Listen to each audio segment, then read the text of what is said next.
Hi guys, in today's recipe I'm going to share with you all my version of a very soft and healthy whole grain hops bread. You guys are absolutely going to love this one. It's full of grains in there and you can make it with any type of grain, your favorite grain, and I can't wait for you all to try this recipe and let me know what you think. So let me share with you guys my recipe on how to make this. So guys, to make this whole grain hops bread, here I have lukewarm water. We're going to activate some yeast. So to the water, I'm going to go in with some brown sugar and I'm going to go in with my yeast. Now I like activating the yeast or doing it this way because if the yeast does not froth up, you're going to know that the yeast is old and you're not going to get a nice soft bread.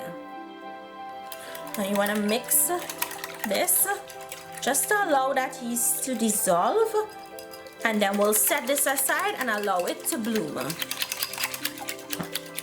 I just want to coarsely chop these pumpkin seeds.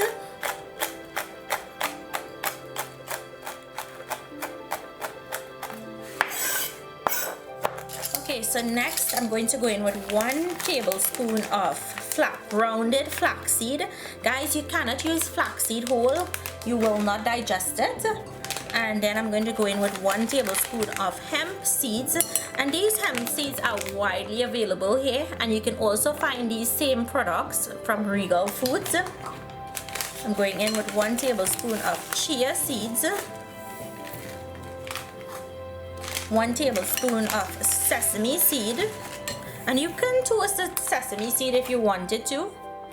And I'm going in with 1 teaspoon of poppy seeds. Now you can put whatever type of seed you want when you're making your bread.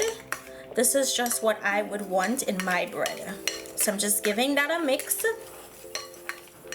So I'm using bread flour for this recipe, but if you wanted to, you can use all-purpose flour. So to my flour, I'm going to go in with some Crisco. If you don't have Crisco, you can use vegetable shortening or lard or cooking or prize butter. We want to break or cut that cooking into the flour. Now I'm going to go in with 3/4 of that seed mixture.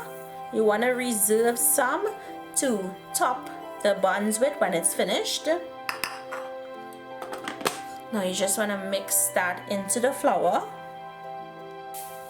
Now I'm going to add in salt. Mix that in. If your yeast does not get nice and frothy like this, discard it and you'll need to buy new yeast because that is old. So I'm just gonna mix this because the foam would float to the top and then the liquid would be at the bottom. So just give it a quick mix, and now we're going to go ahead and knead the flour. So I'm going to go in to the middle of the bowl with that mixture, and using my fingertips, I'm going to squeeze and bring the dry flour together with that yeast mixture. And as it starts to come together and it starts to feel like a soft to medium dough, set it aside and continue adding more liquid.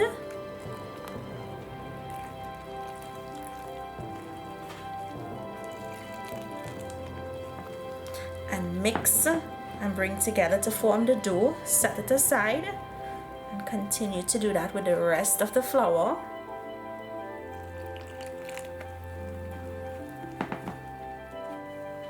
Once you've added all of your water and your dough comes together, you're going to start to pull it and bring it to the center and push out. Pull, bring to the center and push out. And you can see all the specks of grains in there. This is going to be such a healthy recipe. And you know, if you guys wanted to put some whole wheat into this flour, you can, to make it even more nutritious. So just going to knead this like this for about 2 minutes just to bring it together and start to form that gluten.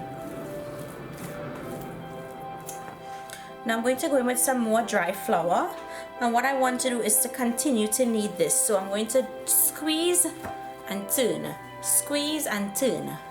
I like doing this now as the flour has come together because I don't want the gluten strands to be really tight.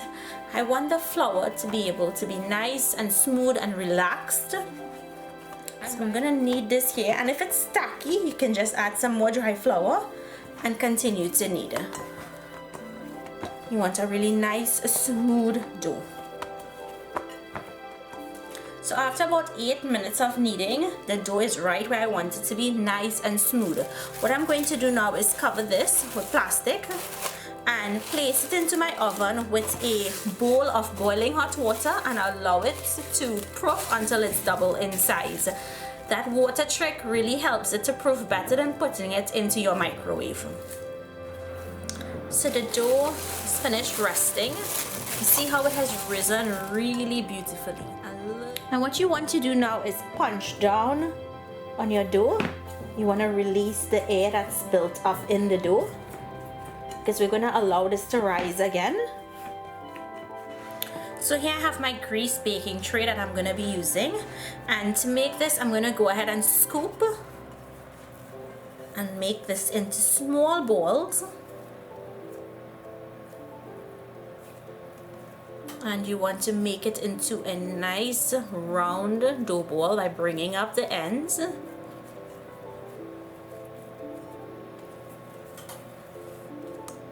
And then this goes into your tray.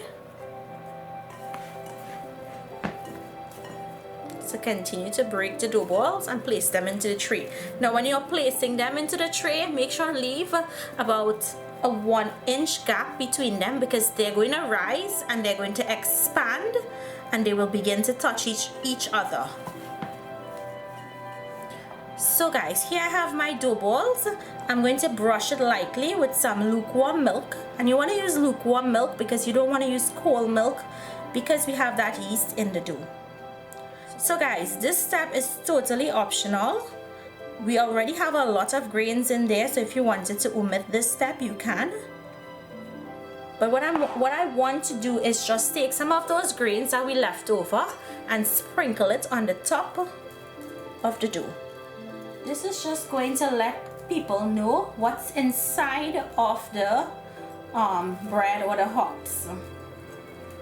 So they won't have to wonder what seeds you've put in there, because they'll see it on the top. And now we have to cover this with plastic wrap, and you want to lightly cover it because it's going to raise, and while raising you don't want it to touch the plastic. So lightly cover it and then place it back into your warm place until it's doubled in size.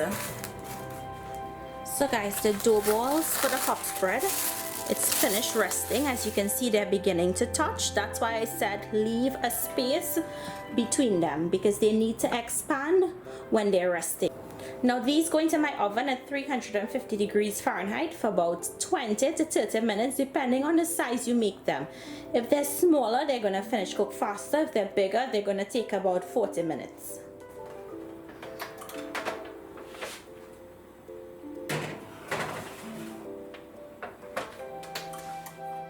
So guys, the hops is finished.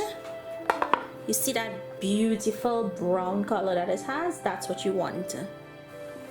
Now this next part is optional. I'm just going to take some Crisco. You can take some butter and just brush it on the top of the bread. It's just going to help the bread remain nice and soft. And we just have to allow this to cool down before I can cut into one and show you guys what it looks like on the inside. So now that the hops has cooled down, let's break into one and see what it looks like.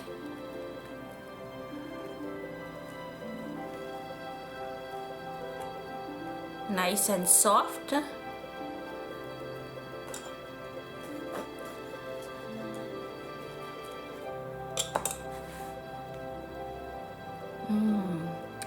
Look at those grains in there. It smells so delicious. Imagine eating this hot with some nice salted butter. Super delicious, super soft, and I can't wait for you all to try this recipe. So please guys, if you make it, let me know down below what you think. I'd like to thank you all so much for watching. Thank you for requesting this recipe, and I'll see you guys in my next video. Leave me your requests for future videos in the comment section. Bye.